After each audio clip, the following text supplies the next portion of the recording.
Yes, hi. Is this Peppy Poppy's floral shop? Well, I need to lodge a complaint. I ordered a flower arrangement for my brother to celebrate his growing business because he moved into a larger building. But he said when the flowers arrived, the card said, "Rest in peace." Ma'am, I'm really sorry for the mistake. But rather than being angry, you might imagine this.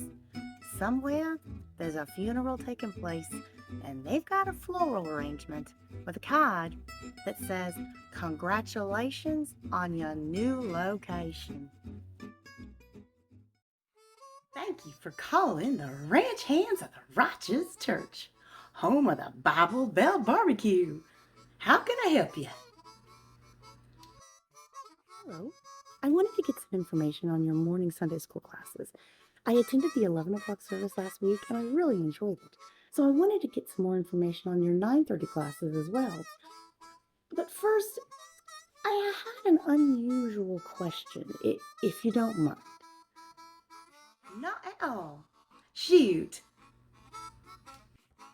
I travel a lot for my job, and when I do, I try and visit a church in that city. I've been able to attend churches in Detroit, New York, Memphis, and Los Angeles, just to name a few. And they all had this beautiful golden telephone in their lobby. Each one of them had a sign on it labeled $5,000 a minute. And each time I asked about the phone, they told me it was a direct line to heaven.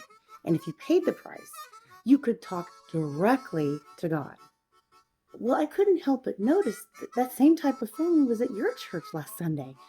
But it said, "Calls 50 cents. Why so much less expensive than the other city's phones?" Oh, that's 'cause you're in Texas now. It's a local call. Let me see if I've got this right. You want me to go into that room with all those kids and fill their every waking moment with a love for learning.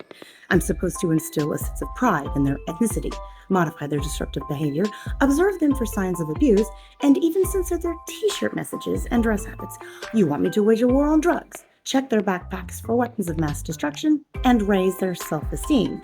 You want me to teach them patriotism, good citizenship, sportsmanship, fair play, how to register to vote, how to balance a checkbook, and how to apply for a job. I am to check their heads for lice, maintain a safe environment, recognize signs of antisocial behavior, offer advice, write letters of recommendation for student employment and scholarships, encourage respect for the cultural diversity of others, and make sure that I give the girls in my class 50% of my attention. My contract requires me to work on my own time after school, evenings, and weekends grading papers. Also, I must spend my summer vacation at my own expense working toward advanced certification and a master's degree. And on my own time, you want me to attend committee and faculty meetings, PTA meetings, and participate in staff development training. I am to be a paragon of virtue larger than life, such that my very presence will awe my students into being obedient and respectful of authority. You want me to incorporate technology into the learning experience, monitor websites, and relate personally with each student. That includes deciding who might be potentially dangerous and or liable to commit a crime in school. I am to make sure all students pass the mandatory state exams, even those who don't come to school regularly or complete any of the assignments. Plus, I am to make sure that all of the students with handicaps get an equal education regardless of the extent of their mental or physical handicap. And I am to communicate regularly with the parents by letter, telephone, newsletter, and report card. All of this I am to do with just a piece of chalk, a computer, a few books, a bulletin board, a big smile, and on a starting salary that qualifies my family for food stamps. You want me to do all of this, and yet you expect me not to pray?